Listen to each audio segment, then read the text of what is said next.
হযরত মুহাম্মদ সাল্লাল্লাহু আলাইহি সাল্লাম ক্ষুধার্ত অবস্থায় মক্কার ধুলোমাখা পথ ধরে হেঁটে চলছে। কিছুটা দূরে ছিল আবু জাহেলের খেজুর বাগান। আবু জাহেল এক ইহুদি ব্যক্তিকে নিয়ে খেজুরগুলো একটি বস্তা ভর্তি করছিল। তখন শিশু হযরত মুহাম্মদ সাল্লাল্লাহু আলাইহি সাল্লাম ক্ষুধার্ত ছিল। তাই ক্ষুধা নিবারণের জন্য দুটি খেজুরের আশায় আবু জাহেলের খেজুর বাগানের দিকে যেতে লাগলো। শিশু হযরত মুহাম্মদ সাল্লাল্লাহু আলাইহি সাল্লাম ধীরে ধীরে সেই খেজুর বাগানে হাজির হলেন এবং আবু জাহেলকে সালাম দিয়ে বিনয়ের সঙ্গে বললেন, চাচা যান, আমার খুব ক্ষুধা লেগেছে, আমাকে দুটি খেজুর দিতে পারবেন? তখন আবু জাহেল তাচ্ছিল্য ভরা চোখে তাকিয়ে বলল, হে মুহাম্মদ, তোমাকে খেজুর দিতে পারি, কিন্তু একটি শর্ত আছে। ওই যে ব্যক্তিটি দাঁড়িয়ে আছে তার কাছে বস্তা আছে, ওইগুলো তুমি মাথায় করে নিয়ে আমার বাড়িতে দিয়ে আসো, তাহলে তুমি খেজুর পাবে। তখন শিশু হযরত মুহাম্মদ সাল্লাল্লাহু আলাইহি সাল্লাম সাথে সাথে ওই ইহুদি ব্যক্তির কাছে চলে গেলেন। বললেন, হে বালক মুহাম্মদ, তুমি কি জন্য এসেছো? শিশু হযরত মুহাম্মদ সাল্লাল্লাহু আলাইহি সাল্লাম বললেন, আমি এই বস্তা মাথায় করে নিয়ে যাব। ইহুদি ব্যক্তি বললেন, এই ছোট্ট বয়সে তুমি কি এই বস্তা নিয়ে যেতে পারবে? শিশু মুহাম্মদ সাল্লাল্লাহু আলাইহি সাল্লাম বললেন, নিশ্চয়ই পারবো। অতঃপর হযরত মুহাম্মদ সাল্লাল্লাহু আলাইহি সাল্লাম ধুলিমাখা শরীরে মাথায় বিশাল বস্তা নিয়ে হেঁটে চললেন। ছোট ছোট পা, ক্লান্ত দেহ, কিন্তু চেহারায় এক অপার্থিব শান্তি। এবং তার পিছু চলছে আবু জাহেল এবং সেই ইহুদি ব্যক্তি। কিছুক্ষণ পর সে বস্তা আবু জাহেলের বাড়ির সামনে এসে রাখলো। তখন ইহুদি ব্যক্তি ওই বস্তা নিয়ে বাড়ির ভিতরে কোণে রেখে দিলেন। তারপর শিশু হযরত মুহাম্মদ সাল্লাল্লাহু আলাইহি সাল্লাম বললেন, চাচা যান, আমাকে খেজুর দিবেন না? তখন আবু জাহেল মাত্র একটি খেজুর দিলেন। তখন শিশু নবী হযরত মুহাম্মদ সাল্লাল্লাহু আলাইহি সাল্লাম বললেন, চাচা যান, আরেকটি খেজুর দিবেন না? এই নির্দোষ চাওয়াই যেন আবু জাহেলের আগুনে ঘি ঢেলে দিল। সে রেগে গিয়ে হঠাৎ করে প্রচন্ড জোরে একটি তাপ্পর মারল। সঙ্গে সঙ্গে সূর্য যেন হঠাৎ ডুবে গেল, আকাশ কেঁদে উঠল, বাতাস স্তব্ধ হয়ে গেল, পাহাড় পর্বত যেন অশ্রু জড়ালো। যে একটি নিষ্পাপ শিশুর উপর এমন অন্যায়! নিষ্ঠুর আবু জাহেল হাসতে হাসতে ঘরে প্রবেশ করল। ঠিক তখন ঘটল এক অলৌকিক ঘটনা। খেজুর ভর্তি বস্তা মুখ খুলতেই আবু জাহেল হতবাক হয়ে গেল। আবু জাহেল দেখল বস্তার সমস্ত খেজুরগুলো ছোট ছোট পাথর হয়ে গিয়েছে। চোখের সামনে এমন অলৌকিক ঘটনা দেখার পর সেই ইহুদি বিস্ময় হতবাক হয়ে গেল। এই দৃশ্য দেখে সেই ইহুদি ব্যক্তি থমকে দাঁড়ালেন। এমন অলৌকিক ঘটনার কথা জানানোর জন্য ইহুদি ব্যক্তি দ্রুত তাদের নেতাদের কাছে ছুটে গেলেন।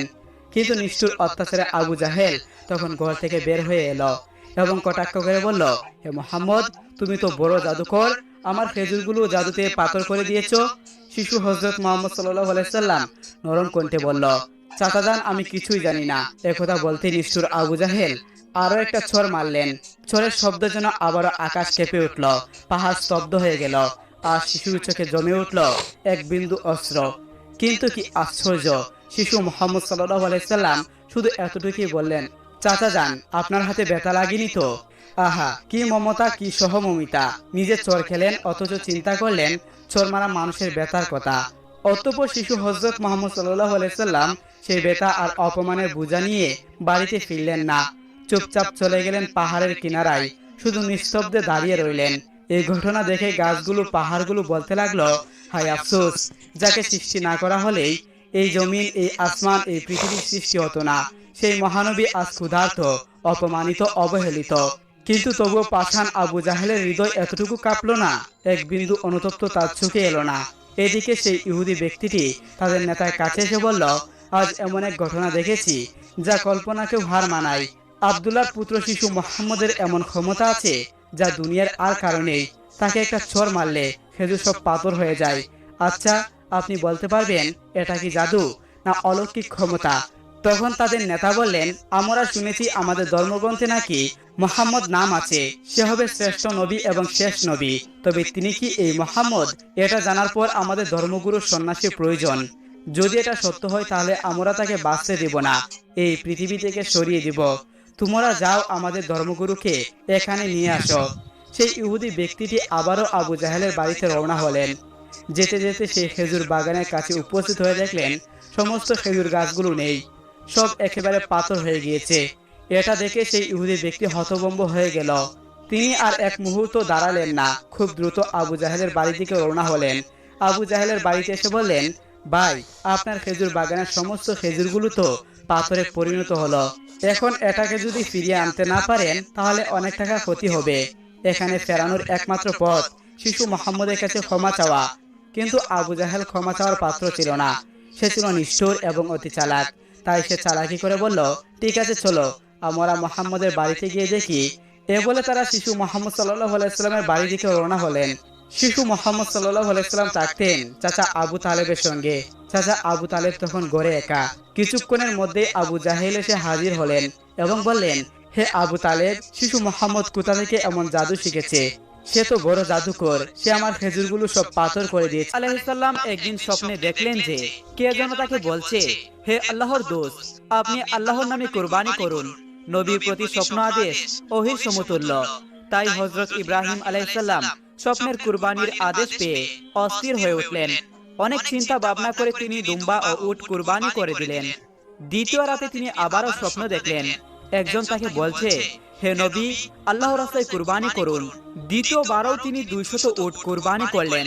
অতঃপর তৃতীয় রাতে আবারও তিনি স্বপ্ন দেখলেন। তৃতীয় রাতে আবারও তিনি 200 উট কুরবানি করলেন।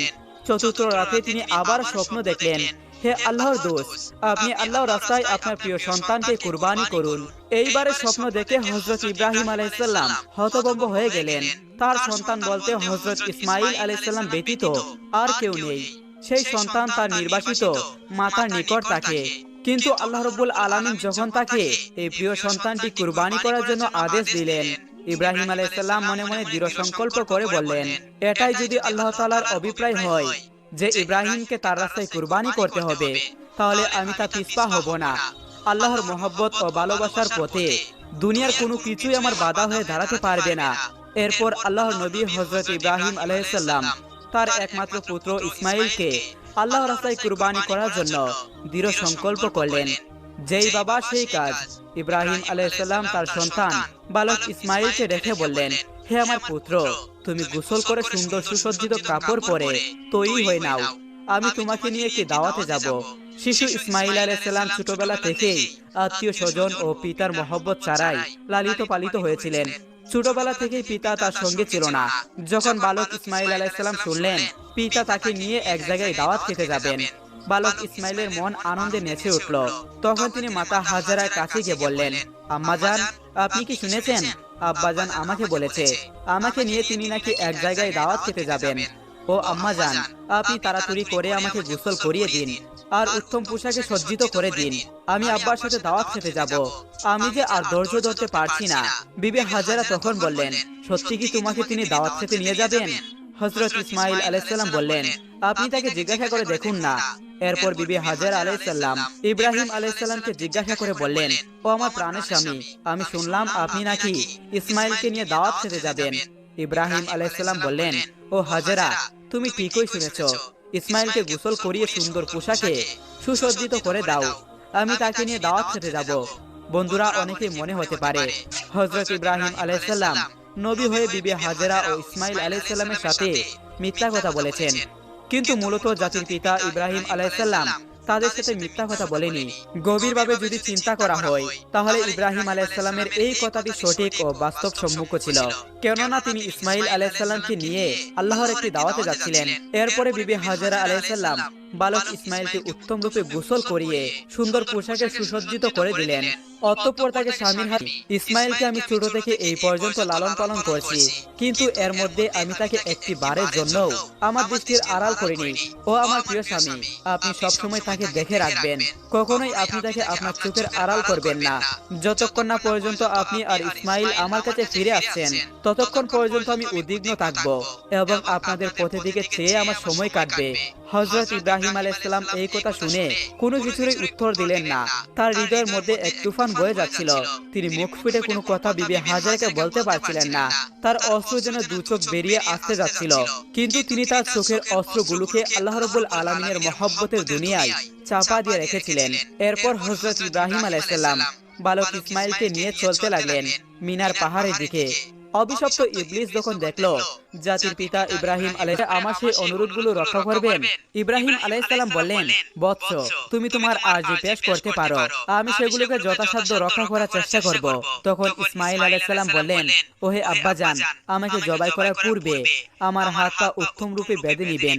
দেখা যায় জবাই করার সময় জীবজন্তুগুলো তাদের হাত পা চুরাচুরি করে, তেমনি ভাবে মৃত্যু যন্ত্রণা সহ্য করতে না পেরে আমি যদি আমার হাত পা চুরাচুরি করি আর তা যদি আপনার শরীরে লেগে যায়, এতে আমার বেয়াদবি হবে, আর আমি চাই না মৃত্যুর পূর্বে আমার পিতার সাথে বেয়াদবি করে মরতে। অতঃপর হে আব্বাজান, আপনি আমার এই অনুরোধ রক্ষা করবেন। দ্বিতীয়ত, আমাকে জবাই করার সময় আপনি আপনার চক্ষুদ্বয় ভালো মতো কাপড় দিয়ে বেঁধে নিবেন, কেননা জবাই করার সময় আপনার চোখ আমার চেহারায় পড়ে, তাহলে আমার প্রতি আপনার দয়ার উদ্রেক হবে, যাতে আপনার জবাইয়ের কাজে ব্যাঘাত সৃষ্টি হবে। আর আমি চাই না আপনি আল্লাহ রাব্বুল আলামিনের আদেশ পালন করতে কোন রকম বাধার সম্মুখীন হন। তৃতীয়ত, আমার যে আবদার তা হলো কুরবানি করার পর যখন আপনি গৃহে প্রত্যাবর্তন করবেন, তখন আমার রক্তমাখা জামা কাপড়গুলো নিয়ে আমার জনম দুঃখিনী আম্মার নিকট সমর্পণ করবেন এবং তাকে আমার সালাম জানাবেন ও বলবেন যে তার এই ত্যাগের বিনিময়ে আমরা একত্রে বেহেশতে অবস্থান করতে